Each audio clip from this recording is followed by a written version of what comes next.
everybody to Class 7 of the Chicago Area Homeopathy Study Group.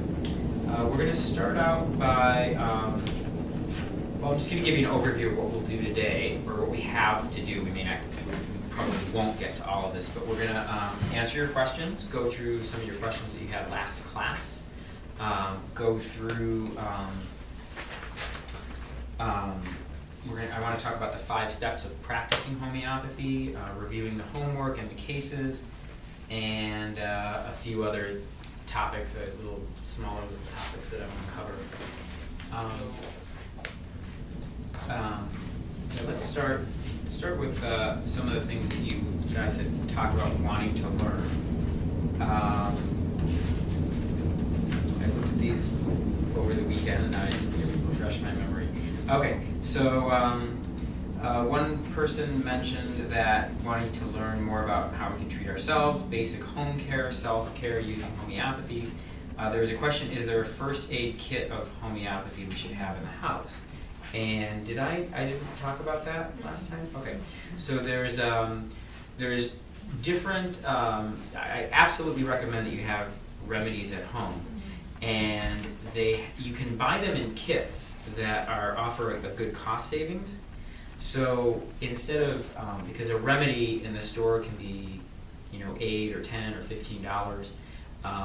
If you buy a whole kit of 100, the price can go down to like as little as about $2 a remedy. Mm-hmm. So the kit itself could still be $150 or $200 or $250, but it's well worth it. So there's a lot of different places, and you can certainly Google homeopathic remedy kits. The one that I've used is called NHS, as in National. I don't even know what it stands for. National Homeopathic Supply, NHS. And their website is a2zhomeopathy.com, but it's A and then the number 2 and then the letter Z, a2zhomeopathy.com. And you can click on there and decide which kit you want. I would recommend the Professional Kit 1, which is 100 remedies. And I would say that for most things that you're going to be dealing with, that will cover probably 70 or 80% of what you'd ever need. So there might be more rare remedies that you might need. You never know when you're going to need them, but probably 80% of the time, Professional Kit 1 will cover what you need. And I would recommend that if you're not a patient of mine or a patient of a professional homeopath, I would go with the 30C potency. And if you're a patient of mine, then I would recommend going with either the 200C if you're a little more sensitive. If you're not very sensitive as a patient and you've had a little more experience being treated, then I would say go with the 1M potency.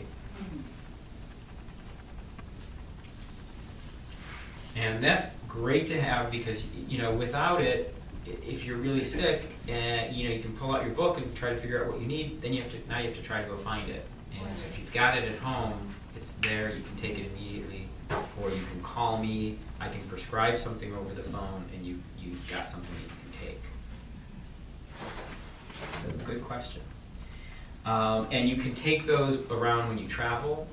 I recommend, there's a certain number of x-ray exposures in the airport that are okay and won't damage the remedy, but beyond that, it will damage the remedy. So if you're doing a lot of travel, if you're going to travel more than 10 or 20 or 30, they think maybe even 30 or 40 or 50 times, but if you're getting more than 10 or 20 exposures, it's potentially iffy. So you can buy a lead x-ray proof film bag and put the kit in there. And 9 times out of 10, I'm not stopped at the airport when I travel that way. And I take it out and put it with my computer on that tray, and it usually goes right through. They don't even open it. Sometimes they ask. In other countries, sometimes they've asked. Usually sometimes it might slow you down by 5 minutes, but it's never been a problem beyond that for me, so it should be okay to do. Okay. So in terms of what to do in a professional or a individualized care is not available, well, that's when you can try your best to treat something, acutely by using, by gaining the knowledge from this class. Now, I should back up in that I want to discuss a little bit about the limitations of this class, because this is, and I'm not sure if we'll do this through the end of the year or all the way through the spring. It's going to depend on how many people are on interest. But if you look at what we're doing as being maybe 5, maybe 10 hours over the course of the year in terms of education, compared to the education of a typical homeopath, which would be like a 4-year school, or like in my case, a 4-year professional school with then postgraduate training in specific to homeopathy. So for me, I went through a 4-year doctoral program, and so I have the basis of diagnosis and pathology and treatment and things. Then I added to that the homeopathy specific coursework, which was a 500-hour just basic course, and then ongoing seminars every year and every month, and practicing every day. So you're getting basically an introduction, kind of an exposure. I think the goal of this class should be that I'm introducing you to sort of how to study, how to practice it, how to use it, where to look. We'll go into, we'll do some cases. I'll give you some tips on specific remedies, and I did that last year. We went through a few remedies and hit the highlights of some materia medica, but even then, the amount I can cover on one remedy, a typical remedy that we have, could we pause that so that we can...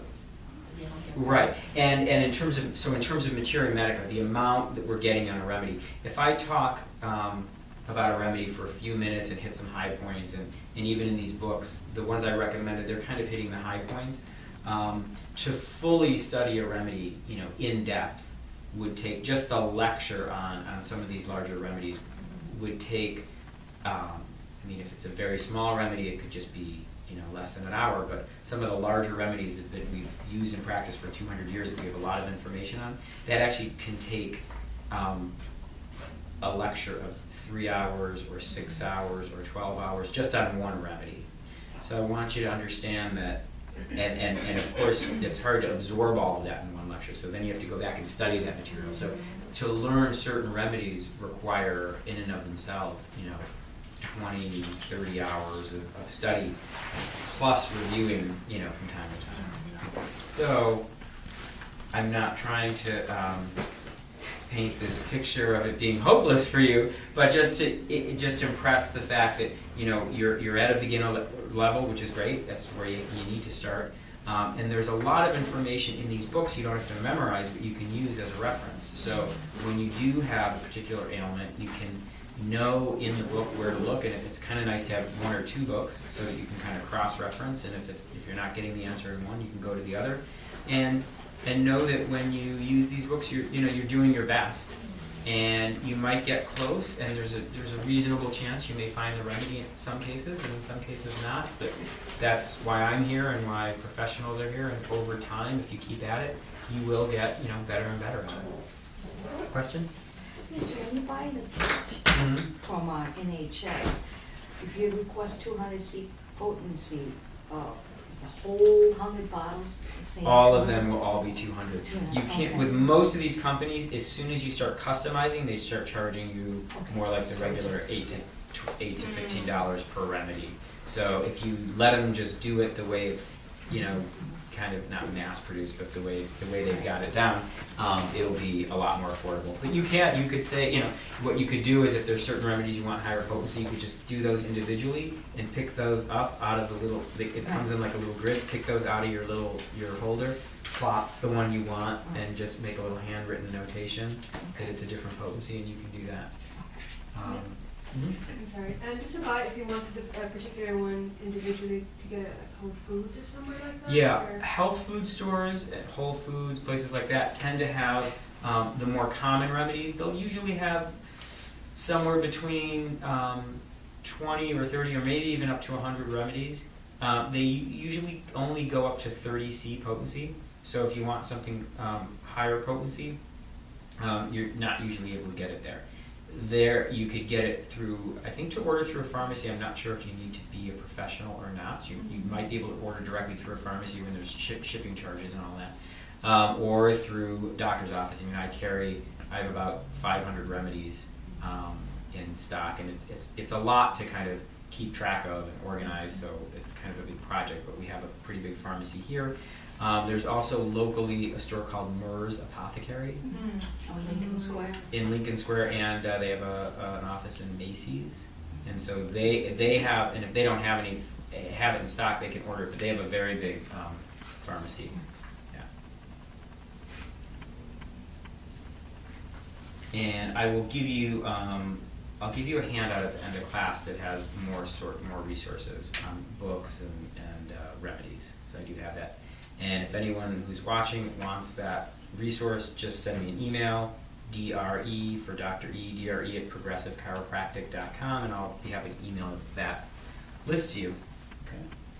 So one other, just a small little side note. So we talked about the X-ray can potentially damage the remedies over time. Cell phones are even more damaging. Did we talk about this last time? We didn't talk about the mechanism. So yeah, I'm not gonna go into the mechanism because it's a lot. But just know that they've done some preliminary studies that suggest that cell phone radiation does destroy the remedy fairly quickly with fairly limited exposure. So you really want to keep your remedies away from cell phones.